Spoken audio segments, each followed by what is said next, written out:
lesson, we talk about the maximum minimum values of in quadratic functions. This particular quadratic equation, remember, we are looking for the maximum in this case. And the coefficient in terms of the x squared in this case is negative, so we have a maximum value. So if there is no conditions given on the x, then this is understood that x here is all real numbers. X here is all real number. So the maximum that we are looking for, so we are looking at something like this, is the global maximum that we are looking for. Okay, global maximum is place. So how do we get started? Well, we can start by looking at the equation that is when you want to find the maximum or minimum value.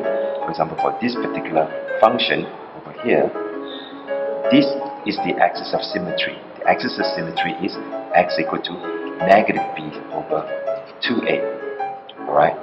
And the value, whether it's the maximum or minimum, it says basically y of negative b over 2a. Y of negative b over 2a. So, for example, I can now figure out what is the x maximum in this case. It is negative b over 2a is negative 3 over 2 times negative 2, which is 3/4, and then y max in this case is negative 2, right? 3 over 4, everything squared.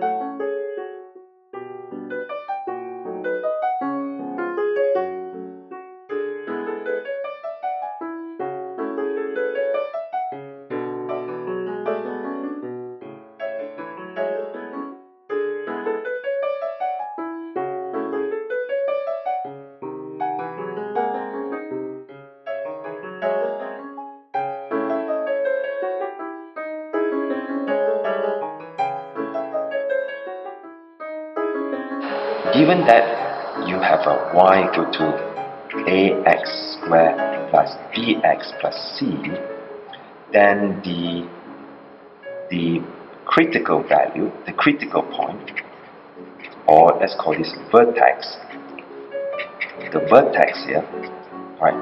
The vertex here is always given by this formula, negative b over 2a, that's this, comma, and this is negative delta over 4a.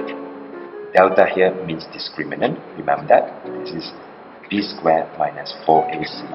And how do I obtain this formula? Well, you can obtain this formula by completing the square of ax squared plus bx plus c. This is done in a different video if you are interested. Right? So in order to find the maximum value, well, the maximum value in this case is y max, which is negative b squared. B squared in this case is 3 squared minus 4a negative.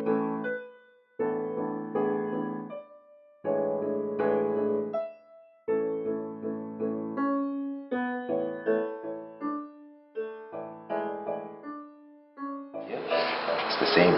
So the answer in this case is negative 39 over 8. Which is easier? Well, depending on what's your liking. I usually find this method easier. But if you want to memorize the formula, that is this, negative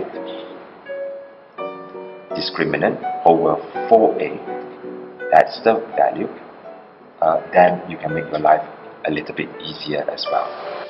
Alright, question number 2. Let's say I use the method of this. Well, what is the minimum value? Well, again, we are looking for the global minimum. So minimum value in this case is y minimum negative discriminant over 4a. So